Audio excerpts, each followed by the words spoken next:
Kim Namjoon or RM directly stated that he is from the legendary Gangnam Kim clan. 강상김?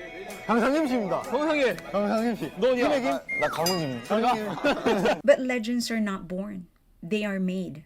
And centuries ago, on the battlefields of Goryeo, a warrior named Kim Son-pyong helped shape a new dynasty.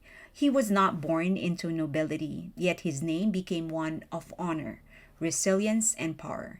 His bloodline carried warriors, scholars, and heroes, one of them the fearless Kim Shi-min, who stood against an army of 20,000 and refused to fail.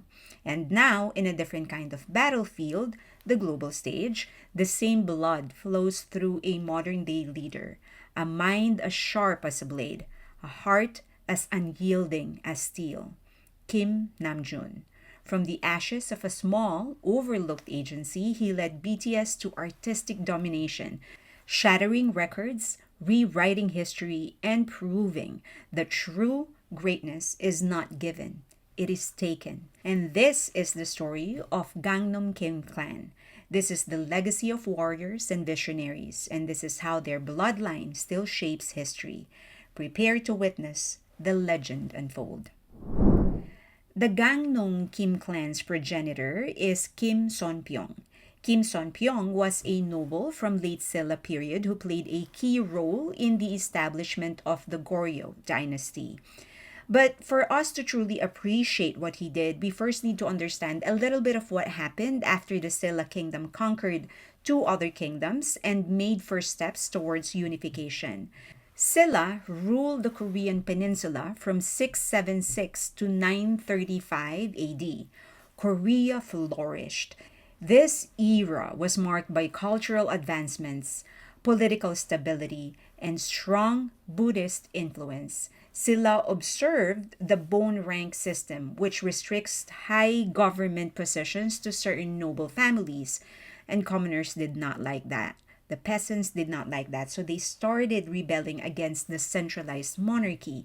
Many monarchs also started becoming more abusive and corrupt. The internal conflict weakened the kingdom, and the other two kingdoms broke away again, Baekje and Goguryeo, in the late 800s and early 900s.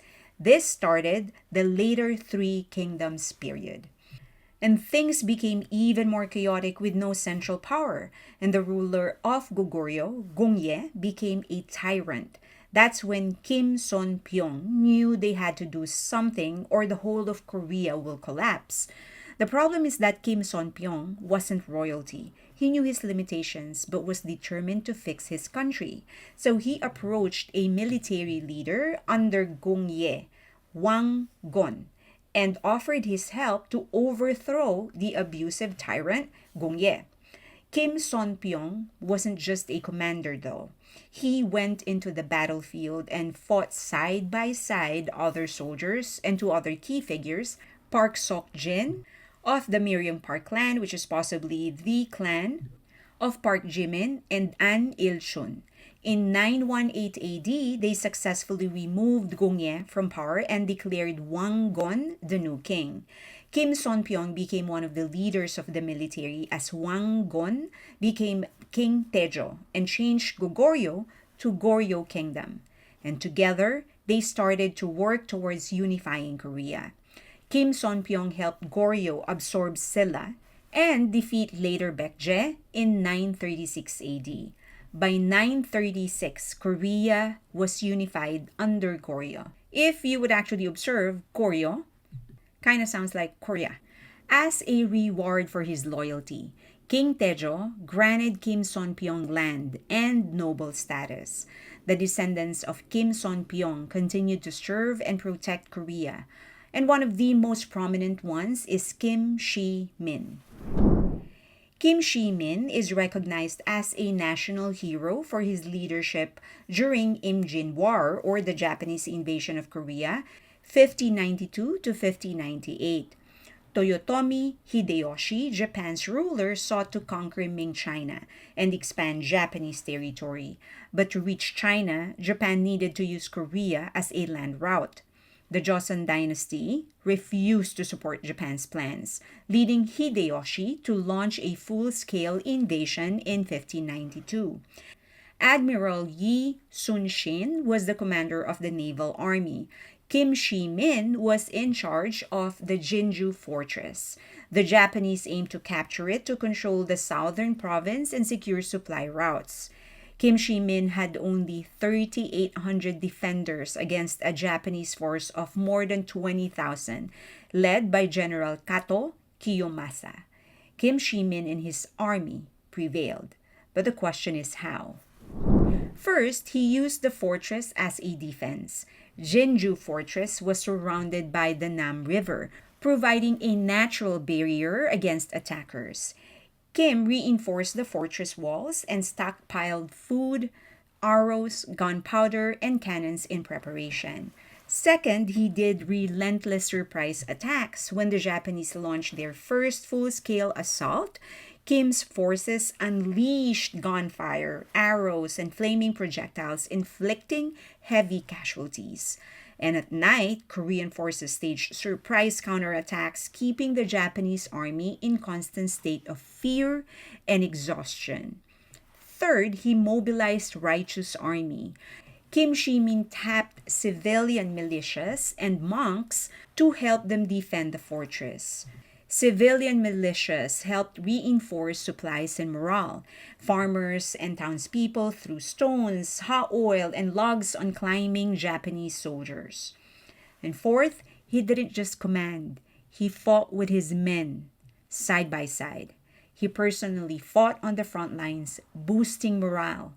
And despite being wounded in battle, he refused to retreat, inspiring his men to fight to death. And after 6 days of intense fighting, the Japanese retreated on October 12, 1592, suffering over 10,000 casualties. Kim Shi-min's forces lost only 400 men, an astonishingly low number given the odds. And the Battle of Jinju became one of the most celebrated defenses in Korean history. The Gangnam Kim clan may not have been born into nobility, but they proved that true greatness is not inherited. It is forged through courage, intelligence, and relentless determination. Kim Namjoon carries that same blood, that same indomitable spirit.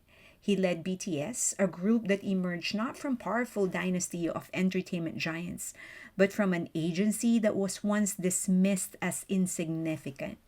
Yet, through his brilliance, resilience, and unwavering dedication, without seeking validation or prestige, he guided six extraordinary artists on an unparalleled journey, one that redefined global artistry and shattered commercial limits.